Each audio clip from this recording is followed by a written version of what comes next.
Nuestra próxima sesión es el acoso, sobre el acoso gubernamental en contra del periodismo, donde vamos a enfocarnos en 5 países donde obviamente hay una hostilidad desde el gobierno hacia el periodismo. Vamos a tener a Patricia Campos Melo de Brasil, Luz Meli Reyes de Venezuela, Carlos Dada de El Salvador, Adela Navarro de México y Carlos Fernando Chamorro desde Nicaragua. Como estamos en ese ambiente de Zoom, yo no sé si están todos ya aquí, pero quería llamar a Patricia si está, que puede abrir su cámara y así podemos empezar en esta sesión. ¿Estás por ahí, Patricia? Sim, estou acá, Rosenthal. Sim, você pode inclusive falar português. Acuérdense, los que están en Zoom, que si quieren entender el portugués en español, hay un globito abajo en Zoom donde pueden hacer el cambio de idioma. Pero, y si vas a hablar en portugués, Patricia, tienes que estar en el portugués, ¿sabe dónde? Porque un canal va a ser todo en español y el otro todo en portugués. ¿Ok?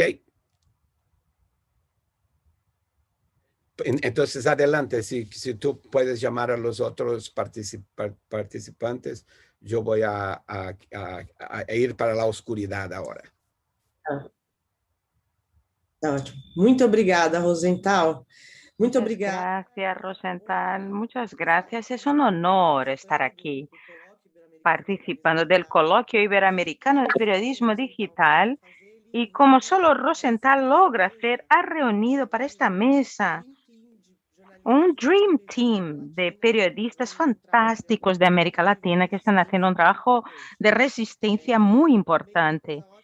Y es algo fantástico porque voy a poder hablar en portugués y entonces les voy a ahorrar mi portuñol y yo espero que la traducción funcione con el sonido y todo eso. Buenos días, yo soy Patricia Campos Melo, soy periodista de Folha de São Paulo en Brasil y hoy nuestro panel es sobre el acoso del gobierno contra los periodistas en diferentes lugares, el acoso gubernamental.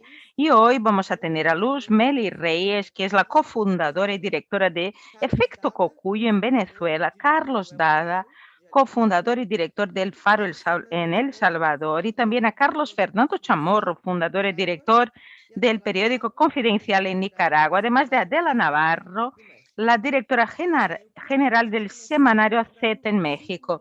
Me gustaría pedirles que empezaran con cada uno hablando en 5 minutos cómo está su relación de la empresa con el gobierno en su vehículo. Yo sé que 5 minutos son muy poco, pero bueno, después hablaremos más. Empezamos. Entonces, le pasaré la palabra a Luz Meli Reyes. ¿Me oye, Luz? ¿Cómo estás, Patricia? Hola, Rosenthal. Eu não falo portugués. Eu gostaria de falar, mas no falo. Así que voy a hablar en español. Y muchas gracias y saludos a todos los que están asistiendo, a los participantes y a mis colegas. Bueno, pudiéramos hacer esta historia corta en esos 5 minutos y yo creo que es importante que durante muchos años los periodistas venezolanos y las organizaciones que defienden y que trabajan por libertad de expresión y libertad de prensa han ido no solo denunciando, sino sustanciando lo que ha pasado en Venezuela. Y en este momento nosotros podemos decir que porque hay un desmantelamiento casi total de la industria de medios. Y este desmantelamiento ha sido ejecutado poco a poco desde las instancias gubernamentales. Luego de haber afectado los medios tradicionales, los medios radioeléctricos, pues los ataques se han ido enfocando en los últimos tiempos hacia los medios digitales, en donde muchos periodistas pues, nos fuimos, creamos medios o nos refugiamos en esos medios.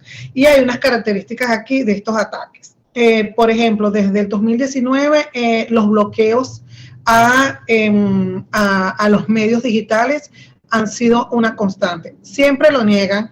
Consultado, interpelado uno de los ministros, dijo que eso era mentira, pero los datos están allí a la orden porque hay organizaciones que se encargan de hacer estas mediciones. Luego del bloqueo, una de las cosas que creo que se ha convertido en algo más peligroso aún, en algo mucho más peligroso aún es en la creación de lo que yo he llamado los medios, los paramedios oficiales. Son medios que emergen también de la nada, que no tienen aparentemente propietarios que den la cara y que se dedican a la desinformación. Entonces, aquí a la desinformación con fines de desacreditar a lo que estamos haciendo periodismo. Voy a poner un solo ejemplo que me parece fundamental, que es el ejemplo de la persecución que a través de este tipo de situación se hace contra un periodista de Armando.info y contra la plataforma de investigación Armando.info, que es por investigar a uno de los asociados al gobierno en toda una trama de corrupción con alimentos. En este caso me refiero a Roberto Denis. Pongo este ejemplo para que vean cómo las cosas han ido funcionando. El otro tema que también me gustaría traer es la instrumentalización de la justicia a los fines de seguir afectando y desmantelando los pocos medios tradicionales que aún quedan y, por supuesto, afectando también a los nuevos medios.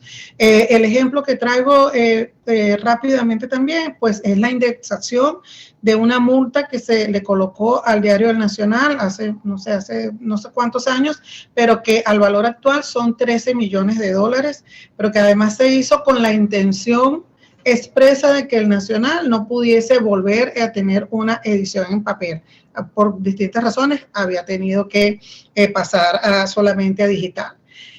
Y ya para, digamos, estos son algunos de los ejemplos, pues, en el caso de nosotros hemos sido blancos de difamación y de ataques a través de estos pseudomedios con acoso incluso de funcionarios gubernamentales que buscan además desacreditar, porque en como si no puedes legalmente, atacas lo más preciado que era, como decía Javier Moreno, que es la credibilidad, ¿no? Ese arco en el que sostenemos el oficio. Y en medio de una situación en donde no hay pluralidad de medios en Venezuela, en donde no hay cantidad de medios donde la gente se pueda informar de las distintas corrientes, pues desde el propio Estado se fomenta la desinformación y se fomenta la persecución a medios y periodistas.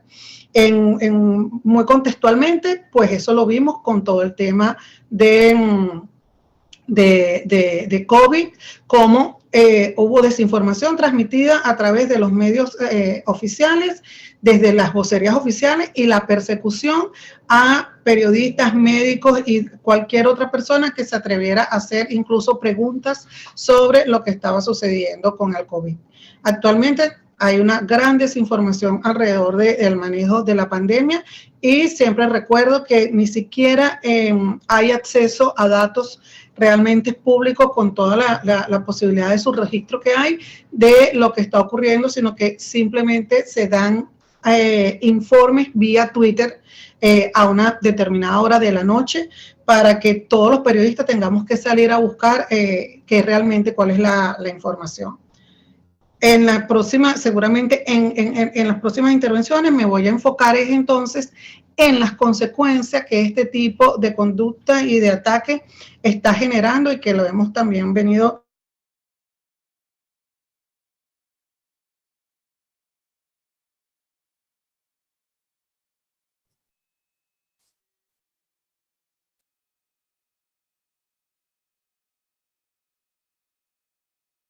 autoritarismos están repitiendo, van aprendiendo. Los autoritarismos van aprendiendo de las tácticas que funcionan.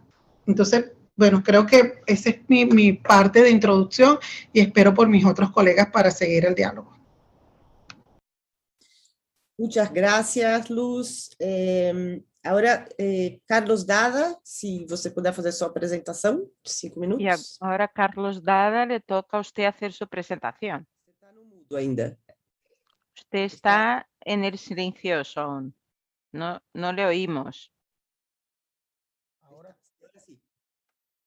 Gracias, Patricia. Gracias a Rosenthal por la invitación para este coloquio que me parece importantísimo. Creo que en las presentaciones de todos vamos a ver algunos rasgos similares y algunos elementos particulares en cada país, pero en general creo que estamos hablando de un cambio en los modelos tradicionales de hacer política o de estos gobiernos o presidentes basados en ideologías propias de la Guerra Fría, a un cambio hacia un populismo bastante despojado de ideología y bastante más cercano a las prácticas del poder por el ejercicio mismo, del poder por cualquier vía. Por supuesto, esto normalmente requiere el desmantelamiento de las instituciones democráticas, de las instituciones de rendición de cuentas y de la eliminación de las voces críticas a ese ejercicio del poder. Y ahí es donde entramos nosotros, los periodistas, que solemos, por la misma naturaleza de nuestro oficio, ser críticos con el poder independientemente de quien lo ostente y exigir rendición de cuentas. Y creo que de ahí parte la incomodidad o el ensañamiento de estos gobiernos contra la prensa independiente. En el caso particular de El Salvador, en junio de 2019 tomó posesión Nayib Bukele, un presidente joven que hizo casi toda su campaña en medios y en redes sociales, más que en las plazas, ¿no? Y que probablemente esto significó el primer gran cambio, un político de una nueva generación que se comunica de otras maneras, y sorprendentemente ganó en primera vuelta, tomó posesión, ya digo, hace casi 2 años, y demostró de inmediato corresponder o pertenecer a este grupo de nuevos presidentes populistas que hoy son la nueva ola en América Latina, pero creo yo que a diferencia de casi todos, si no es que de todos los demás, 2 años después Nayib Bukele no solo es un populista, sino que además es un presidente muy popular. Es hoy por hoy el presidente más popular de América Latina. Tiene más de 80% de popularidad según las encuestas más conservadoras, las que le son más críticas, digamos, tiene más de 80% de popularidad. Y él en su ejercicio lo que ha hecho, que no será sorprendente, ha sido dividir el país entre los que están con él, que son los buenos y los que quieren a la patria, y los que le son críticos, que son los enemigos, los mismos de siempre, los amigos de los corruptos, los que quieren ver morir al pueblo salvadoreño del cual él es el redentor. Desde entonces ha intensificado una persecución contra aquellos medios a los que no ha podido controlar y dado impulso al surgimiento de nuevas plataformas mediáticas, de nuevos canales de televisión, de nuevos periódicos que se dedican simplemente a repetir el discurso oficial. Y ha llegado al grado también de dividir a los medios entre los que le gustan y los que no le gustan, de tal manera que sus funcionarios tienen prohibido dar entrevistas o hablar con medios que no están autorizados por la propia casa presidencial. Nosotros, por ejemplo, no hemos podido entrevistar a ningún ministro, ya no se diga al presidente. Y las plataformas de información que ha, digamos, construido no solo sirven para propaganda, sino también para la difamación de aquellas voces críticas, entre ellas los periodistas que le son incómodos, y para el linchamiento público que él mismo, ni siquiera sus funcionarios, él mismo lidera desde su cuenta de Twitter, y ahora le ha dado la costumbre por hacerlo los sábados en la noche, que él mismo llama sábados de bullying, ¿no? En casos como el mío, ha llegado a decir que mi problema está en la sangre porque el apellido es una cosa fuerte, eso han llegado a decir sus voceros, y que ya es una cuestión de sangre. Todos estos esfuerzos son la imposición de una narrativa única, por supuesto, que es la narrativa oficial, en la cual no cabe ninguna otra versión del país, ni ninguna voz disidente o crítica. Desde que asumió el poder, la Asociación de Periodistas ha registrado más de 100 ataques desde funcionarios de gobierno contra la prensa. Hemos sido objeto de amenazas, hemos sido objeto de seguimientos, hemos sido objeto de masivas campañas de difamación y deslegitimación. Ha habido periodistas a los que con operativos claramente de inteligencia se han metido a sus casas simplemente a robarles su computadora, en operativos que son exactamente iguales en algunos casos. En nuestro caso, además, a todo lo anterior se agrega una campaña de acoso fiscal. Llevamos 10 meses sometidos a auditorías del Ministerio de Hacienda. Han concluido solo un ejercicio en el que nos acusan de evasión deliberada de impuestos, en un caso que no tiene ninguna base para esta acusación, pero que aún así la han impulsado. El mismo presidente de la República, en cadena nacional de radio y televisión, ha acusado a El Faro de lavar dinero y de que estar sometido a una investigación por grave caso de lavado de dinero. Y a pesar de que su declaración misma ya constituye un delito, esto por supuesto no está siendo investigado por las autoridades. A todas las organizaciones de derechos humanos y de libertad de prensa, todas las organizaciones internacionales han registrado y denunciado los ataques a la prensa en El Salvador y el tremendo retroceso que tenemos en materia de libertad de prensa y de libertad de expresión bajo este gobierno. Y solo cierro, Patricia, diciendo algo. Ahora mismo, mientras yo estoy hablando, está tomando posesión la nueva Asamblea Legislativa, el nuevo Congreso salvadoreño.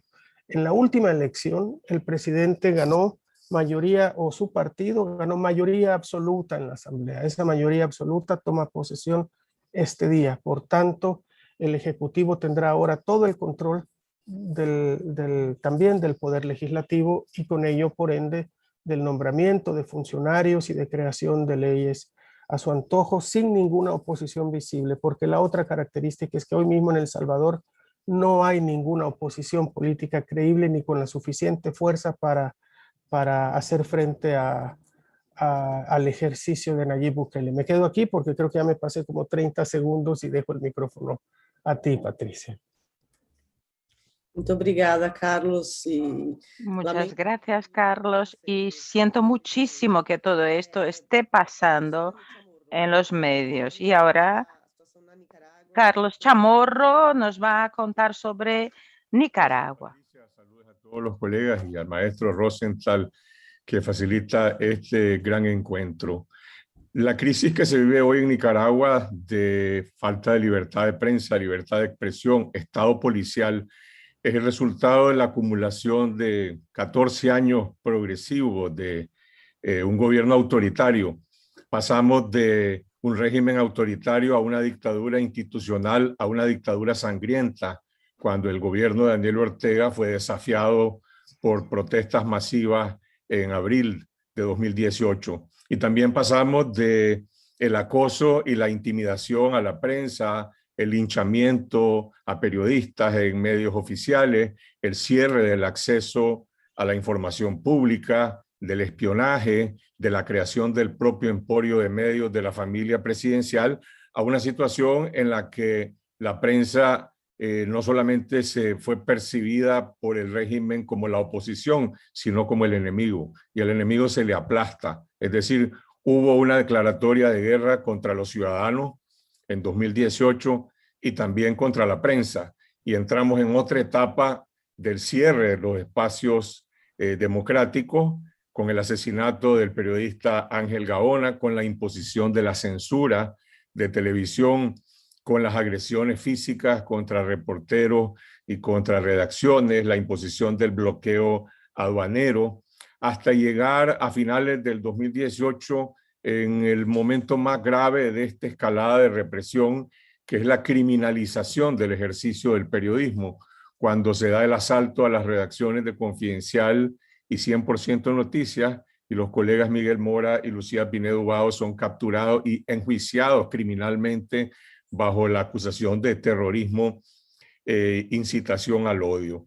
El medio que yo dirijo fue ocupado por la policía en diciembre de 2018 y se mantuvo esa ocupación durante más de 2 años hasta que en febrero de este año se oficializó la confiscación ilegal de Confidencial y también de 100% Noticias, y el régimen de un día para otro inventó que se los trasladaba al Ministerio de Salud para crear una clínica de salud en estos medios de comunicación confiscados.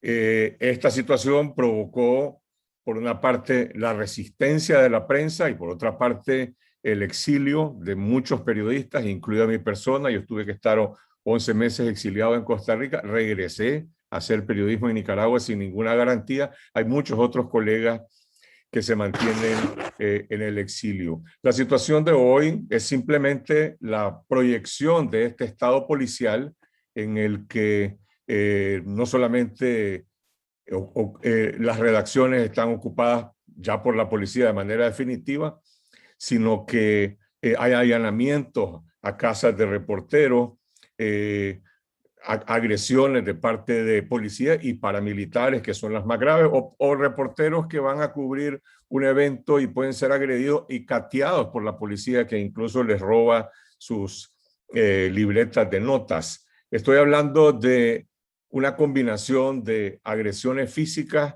y cierre total de los espacios. Y a pesar de eso, en Nicaragua se hace periodismo y se hace periodismo de calidad. Creo que la primera convicción de la prensa nicaragüense independiente ha sido informar,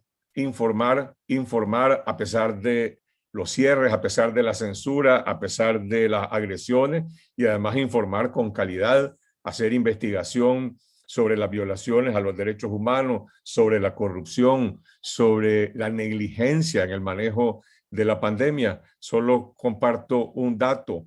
De acuerdo a los registros internacionales, Nicaragua es el milagro de América Latina. En nuestro país, y son los datos que están ahí, la OPS no tiene otros y tampoco Johns Hopkins tiene otro.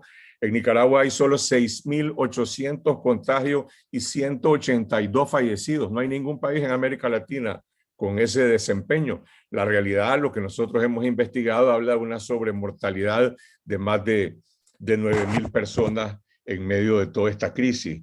El periodismo ha defendido su credibilidad, es lo único que nos sostiene, porque se han desplomado todas las instituciones democráticas, incluidas las organizaciones defensoras de derechos humanos, que han sido perseguidas, confiscadas y expulsadas del país. Y solo menciono 2 o 3 puntos que podría retomar después. Creo que ha sido clave en esto, a diferencia quizás de Venezuela y Cuba, el acceso a Internet y a las redes sociales para burlar la censura y para mantener la comunicación con las audiencias. Y en segundo lugar, el periodismo colaborativo, es decir, esa necesidad de solidaridad de los periodistas, no solamente en las coberturas, sino también para difundir contenidos cuando se han impuesto esquemas de censura y encontrar nuevos canales de distribución. No es equiparable, es decir, no es posible, no es comparable con la audiencia que teníamos antes en la televisión abierta y en el sistema de cable, pero lo fundamental es que hay una llama viva de la prensa independiente que se mantiene encendida en Nicaragua. Muito obrigada, Carlos Fernando. Muchas gracias, Carlos Fernando. Lamento mucho esa situación también y me impresiona mucho la fuerza que tienen ustedes de seguir haciendo periodismo. Y ahora me toca hablar con Adela Navarro, nos va a contar un poco cómo está la situación en México, cómo están haciendo para enfrentar la situación con el gobierno.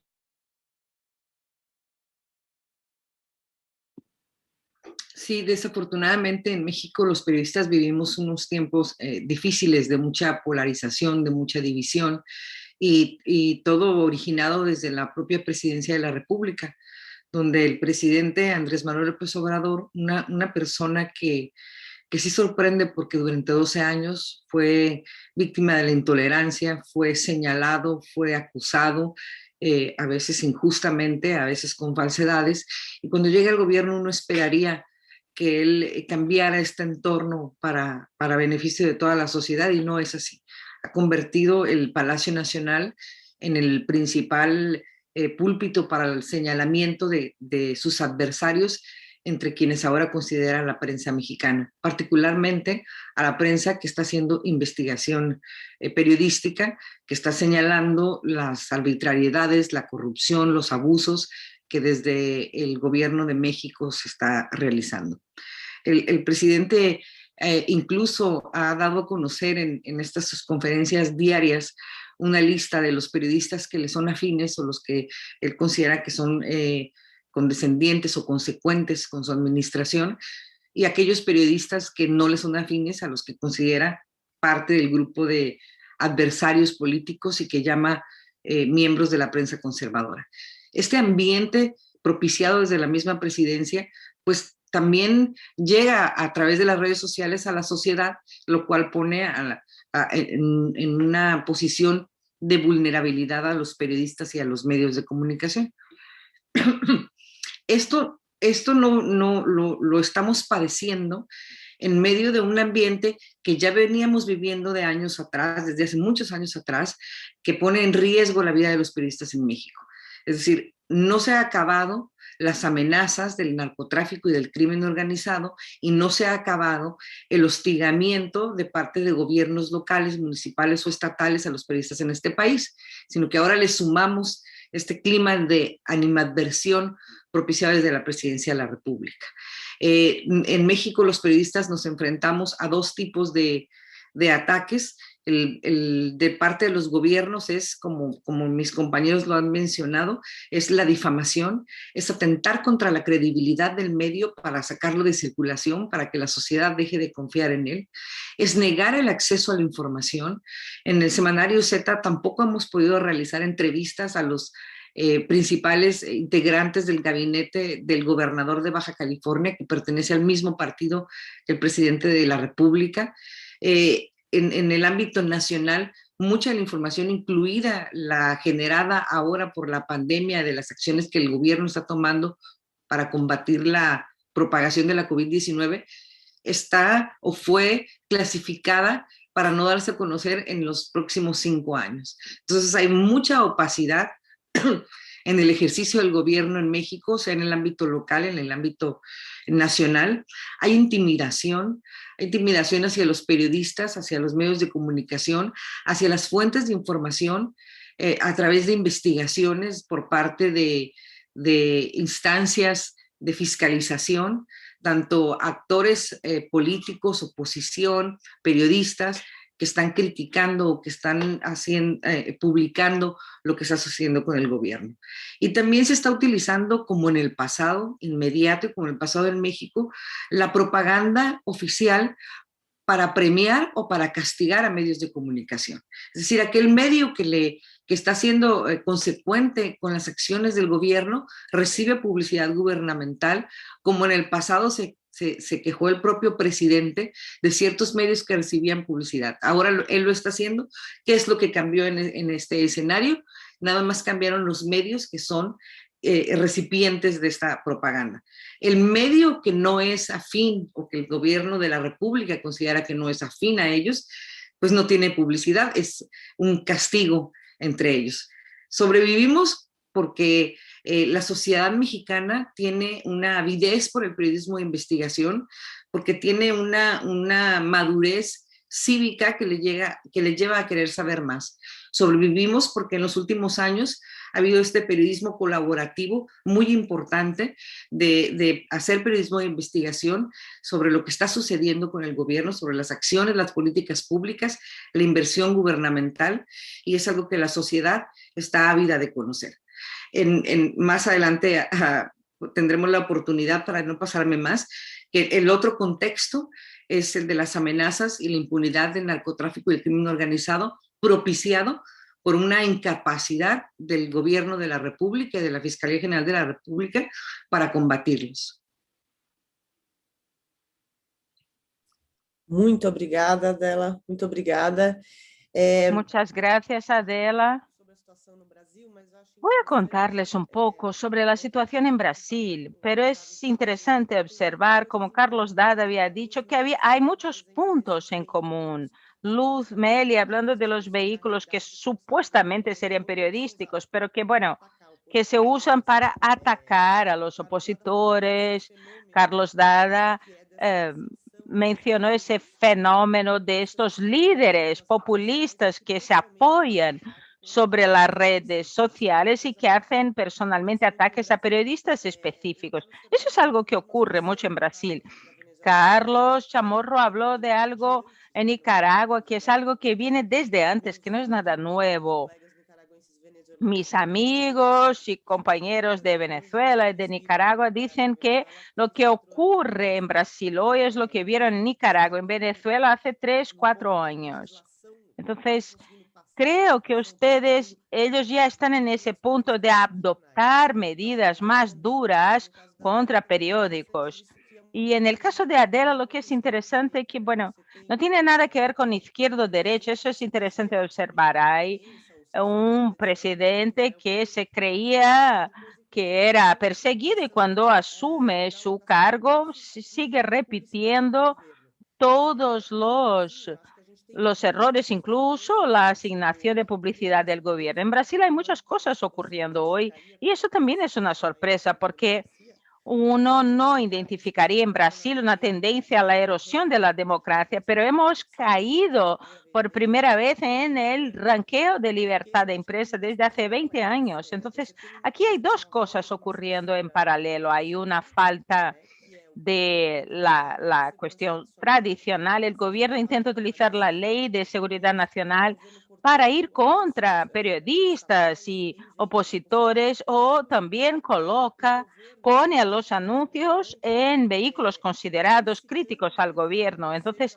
y también hostiga a los empresarios, o sea, él o sus ministros a que no anuncien en los vehículos de comunicación que serían críticos contra el gobierno, o sea, que deberían hacer propaganda solo en los dichos medios patrióticos o sea, intentando controlar toda esta parte de la publicidad, la amenaza de no renovación de la concesión de televisión de la red Globo, por ejemplo, que es considerada enemiga por el gobierno.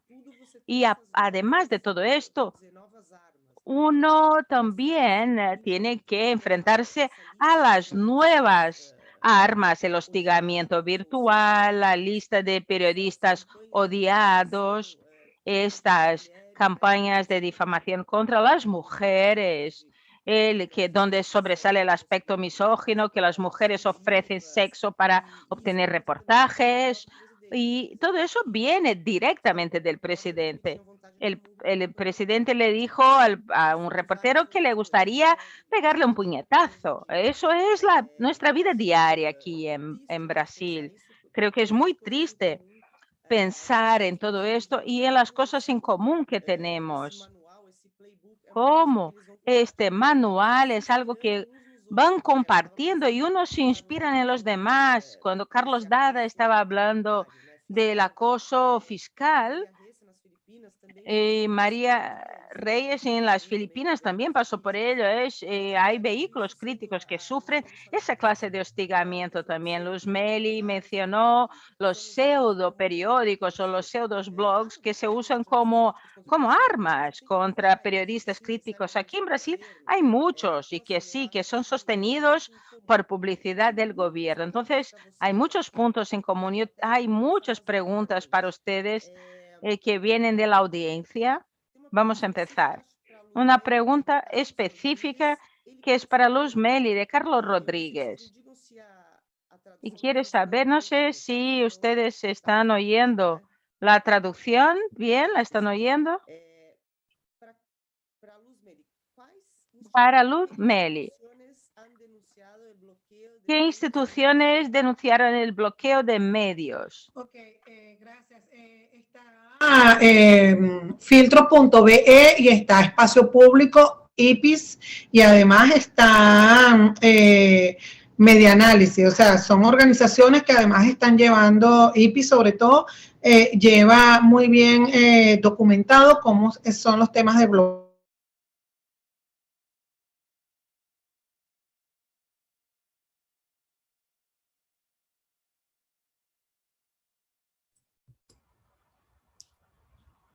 Eu acho que congelou, né? A Luz Meli, perdemos... Tem uma posição oficial.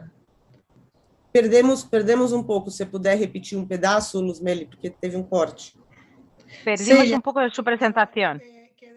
que medir, los bloqueos están medidos y que ya hay organizaciones que se encargan de eso. Venezuela Sin Filtro, por ejemplo, es una de ellas, pero también IPIS lleva documentado todo esto. Y lo que explicaba es que en el caso de los bloqueos a veces es difícil atribuir quién bloquea o si hay un factor gubernamental bloqueando.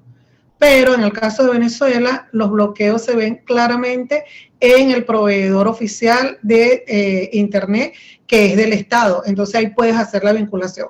Pero antes, quiero hacer rapidito algo que aprendí en estos simposios de ISO, que es ver los patrones, y que lo aprendí también trabajando con derechos humanos. De todo lo que nosotros hemos expuesto, de todo lo que los compañeros hemos expuesto, nosotros siempre decimos en Venezuela que los venezolanos venimos del futuro. Y yo estoy sosteniendo ahora, justamente con la tesis de Carlos, que hay una actuación sin ideología, que es la única ideología que tiene, es mantenerse como sea en el poder o eliminar cualquier pensamiento crítico, sea de izquierda o derecha, ya eso lo sabemos. Y les quería comentar lo que ha salido de esta conversación y las personas que me están escuchando. Fíjense ustedes en los puntos que coincidimos, en la estigmatización y en declarar al periodista y a los medios de enemigos, la criminalización, el espacio de polarizar, no solamente políticamente, sino entre amigos y enemigos. Te doy un cariño si estás conmigo, te castigo financieramente si no estás. Eso lleva al ahogo económico, entre otras cosas. La judicialización, no solamente te persiguen, sino que además se están creando leyes como leyes de odio o algún tipo de otras leyes, lo vemos en todos nuestros países, que limitan y penalizan el ejercicio de la libertad de expresión. La censura en medios radioeléctricos, en el caso venezolano, creo que es más que evidente y es un claro ejemplo de cómo funciona desde el Estado, las leyes restrictivas. Esto lleva a unos vacíos de medios y de pluralismo de medios que afectan directamente a las personas a tener acceso a la información. Luego vemos que hay una conducta habitual, que es la negación de acceso a la información, justo con la opacidad, es decir, los voceros que tienen a cargo asuntos que son concernientes a todos los ciudadanos, pues se niegan a dar esa información y además deciden a qué medio pueden dar esa información, condicionando el acceso a la información a si eres de amigo o enemigo. Y luego, pues yo creo que la intimidación, por supuesto, a los periodistas y fuentes de información, que lo trajo a colación también Adela, que creo que ahí pudiésemos también enfocarnos luego en la conversación, porque todo esto, ¿para qué hacen todo esto? Es lo que uno se pregunta. O sea, hay maneras más sencillas de silenciar a los periodistas. ¿Por qué hacen todo esto? Y yo creo que hacia allí es que tenemos que empezar a lanzar la mirada para poder saber en qué terreno nos estamos moviendo y cómo los autoritarismos en su resiliencia pues comparten las tácticas que funcionan. Y lamento decir que estas tácticas, claro que funcionan. Muchísimos periodistas se han ido de sus países, han dejado de ejercer el periodismo. Eso ha pasado incluso en Estados Unidos cuando periodistas empezaron a ser atacados y hostigados a través de las redes sociales. Entonces, creo que en ese marco, bueno, discúlpeme que me haya puesto a hacer de relatoría o delegada de curso, pero es que creo que con todo lo que hemos dicho, tenemos identificado um patrão. Foi ótimo, Luzmélia. Você fez apanhado. Muchas gracias, Luzmélia. Usted ha hecho un resumen de este espectáculo deleznable que comparten ellos y algo que todos dijeron es la restricción de acceso a la información. Y eso vale para los dos lados. En la pandemia, el intento de manipular las estadísticas, bloquear el uso de la ley de acceso a la información en sus distintos modelos, intentar interrumpir el acceso y las nuevas leyes que pueden ser ley antiterrorismo, de odio, fake news, o sea, todo esto instrumentalizándose contra los periodistas. Esto realmente nos da un poco de miedo. Hay que ver cómo se van a utilizar las leyes contra las fake news. Hay una pregunta de Madre Olivera sobre Honduras. ¿Qué hacer cuando una falta gubernamental en el país frena el libre ejercicio del periodismo? ¿A quién le gustaría contestar a esa pregunta basado en sus experiencias locales? Carlos Fernando, Carlos Dada.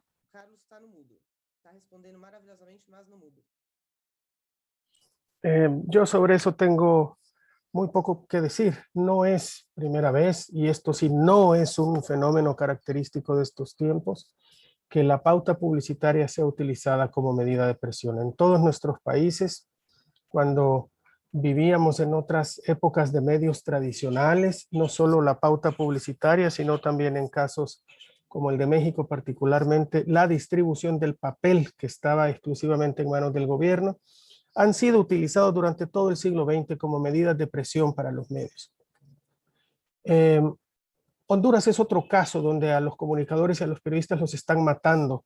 En nuestro caso, sobre la pauta gubernamental publicitaria, he de decir que nosotros no hemos recibido nunca pauta publicitaria del gobierno, no porque no la aceptemos, sino porque nunca nos la han ofrecido, salvo para campañas muy particulares. El gobierno tuvimos que rápidamente encontrar otras formas de sobrevivir sin necesidad de la pauta publicitaria, y eso fue también en el siglo XX. Las lecciones aprendidas en México podrían servir hoy para todos en ese sentido. Proceso mismo le prohibieron incluso el papel y tuvo que inventarse otras formas para sobrevivir. No es lo más grave perder la pauta publicitaria del Estado, a pesar de que es una medida de presión. Yo creo que debemos aprender a sobrevivir sin eso. Ahora mismo tenemos entre nosotros a Carlos Fernando Chamorro, que no solo es que haya perdido la pauta publicitaria del gobierno, es que perdió su redacción, es que en su redacción hay policías y sigue haciendo periodismo.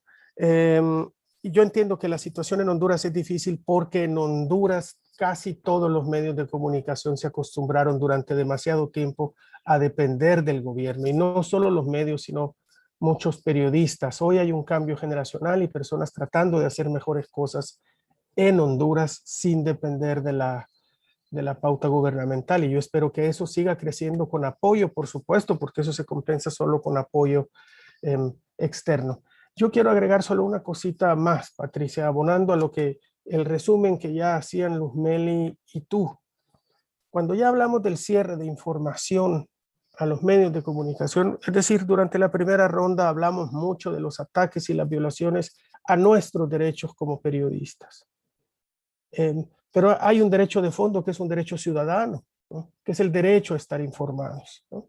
No solo a través de los medios de comunicación y de quienes intentamos hacer periodismo todavía con rigor, todavía mediante la aplicación del método, todavía viendo esto como un ejercicio de precisión y de establecimiento de hechos y no de diseminación de cualquier cosa que no hemos podido corroborar.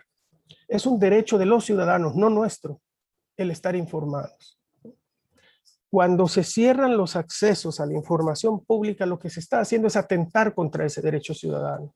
Y no solo atentar, sino ocultar la utilización de los recursos públicos, de los recursos que cada ciudadano ha aportado al Estado. Eso es lo que hoy se está ocultando. Por supuesto, suena muy paradójico que lo diga yo en un país donde el presidente que está haciendo eso tiene más de 80% de popularidad, a pesar de estar atentando todos los días contra el derecho de los ciudadanos.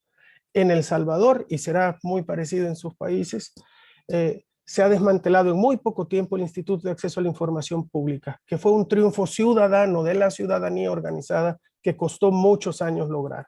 Está absolutamente desmantelado. No hay rendición de cuentas de parte del Ejecutivo, ni a la Asamblea Legislativa, ni a los órganos de Contraloría.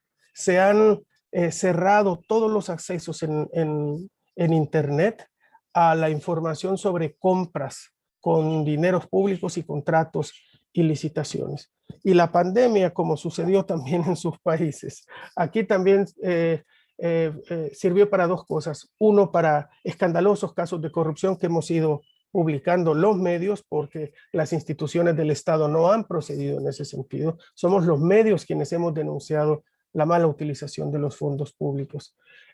Pero por otro lado, también la pandemia sirvió para avanzar decretos de emergencia que legalizaban el ocultamiento de la información.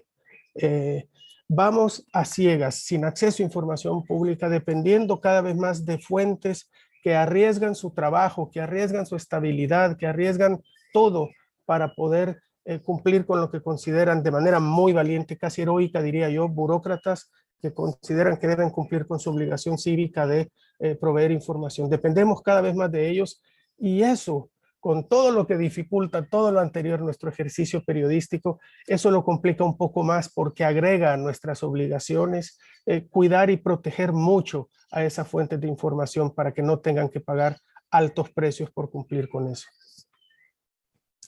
Muito obrigada, Carlos. Eu estou levando uma bronca aqui que não Muchas tem mais... gracias, Carlos, porque me dijeron que no hay más tiempo para preguntas, pero me gustaría oír a Adela y a Carlos Fernando, que no habían contestado. Me están diciendo que no hay tiempo, pero si pueden, por favor, Adela primero y después Carlos Fernando con sus conclusiones finales y hacer las intervenciones que no hayan logrado hacer antes.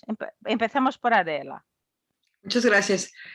En un clima hostil contra la prensa, que es un clima hostil contra la sociedad, porque efectivamente se vulnera su derecho de acceso a la información, lo que mantiene a los periodistas es esa solidaridad ciudadana. Es decir, nosotros en Semanario Z, allende de las amenazas, de los atentados del narcotráfico y del hostigamiento por parte de gobiernos locales o federales, cumplimos ahora en abril 41 años de fundación. Y seguimos en circulación, muchas gracias, seguimos en circulación porque nuestra sociedad es solidaria, porque nuestra sociedad apoya un medio de comunicación independiente como es el Semanario Z en Baja California y en México, porque estamos haciendo periodismo de investigación, porque no estamos del lado del gobierno, porque estamos del lado de la sociedad, porque le damos voz a quienes no la tienen, porque le damos un espacio a quienes se lo niegan, como sucedió en el pasado con el hoy presidente de la República, cuando nadie lo entrevistaba, en el Semanario Z lo entrevistábamos y él tenía un espacio y tenía un foro desde donde comunicar lo que quería comunicar. Nosotros como periodistas de investigación tenemos que estar muy, muy cerca de nuestra sociedad y muy lejos del gobierno. Esa es la única manera en que va a prevalecer el acceso a la información, más allá insisto, de la situación de vulnerabilidad en la que nos encontramos entre las amenazas del narcotráfico y el hostigamiento del gobierno. Nos arropa la sociedad y nos arropan organizaciones como el NIGHT, como la Sociedad Interamericana de Prensa, como Artículo 19, que también están levantando la voz para defender y para poner en el foco y en el ámbito nacional y en el ámbito internacional lo que está sucediendo con la prensa, con la opacidad y la negativa al acceso a la información. Entonces creo que la única manera que podemos seguir adelante es no quedarnos callados y es estar con nuestra sociedad arropados por ella. Muchas gracias, Adela. Carlos Fernando. Yo quiero aprovechar este minuto primero para agradecer la solidaridad continental de la prensa de América Latina, Estados Unidos, Europa, con Nicaragua, con los periodistas de Nicaragua. El 1 de marzo, más de 500 periodistas respondieron a una convocatoria de la Fundación Gabo en un pronunciamiento de solidaridad por la crisis que se vive en el país. Eso se extiende a la Sociedad Interamericana de Prensa, al Centro de Protección de Periodistas y a muchas otras instituciones. Y sin embargo, es un acompañamiento de solidaridad que no nos da ningún blindaje frente a la crisis que vive el país. Y sin embargo, hace falta algo que yo creo que es más importante, y es hacer periodismo en Nicaragua. Es decir, que la prensa internacional ponga sus ojos en Nicaragua, no solamente para expresar su solidaridad, sino para cubrir esta crisis. El mayor riesgo que enfrenta nuestro país es este proceso de normalización de la violencia. Nicaragua va a una elección el 7 de noviembre. Luzmeli me dirá y sabrá los dilemas que enfrentan estos países para ir a una elección en la que no hay condiciones electorales, en la que estamos bajo estado policial, en la que el partido de gobierno controla el sistema electoral y prohíbe incluso la observación internacional. Bueno, la presencia de la prensa internacional en Nicaragua, no el 7 de noviembre, sino desde ahora, para contar esta historia de esta crisis, de este estado policial y de esta incertidumbre que se vive en el país en un esfuerzo por cambiar de manera pacífica una dictadura. Bueno, es una historia de dolor, es una historia de esperanza, pero también es una gran historia periodística que hay que contarla, y creo que la prensa internacional podría tal vez no llenar el vacío de la observación internacional, pero llamar la atención sobre lo que está ocurriendo en el país. Es también una forma de presionar a los gobiernos de América Latina, a los de Centroamérica, que son cómplices de la dictadura de Daniel Ortega, por ejemplo. Muito obrigada, Carlos Fernando. Bom recado para todas as redações da América Latina. Muchas gracias. Ese ha sido un buen recado para toda América Latina, estar más atentos a Nicaragua. Me gustaría agradecer a todos ustedes. Este es un tesoro, poder oírles a todos, y les agradezco que existan para mantener a la gente informada. Rosenthal ya me está diciendo que se acaba el tiempo. Muchas gracias por haber estado con nosotros. A ustedes. Realmente es muy difícil cortar este panel porque esto es, o sea, lo más importante en términos de la necesidad de la solidaridad, etcétera, como decía Carlos Fernando. Muchas gracias, fue espectacular. Les agradezco del fondo de mi corazón.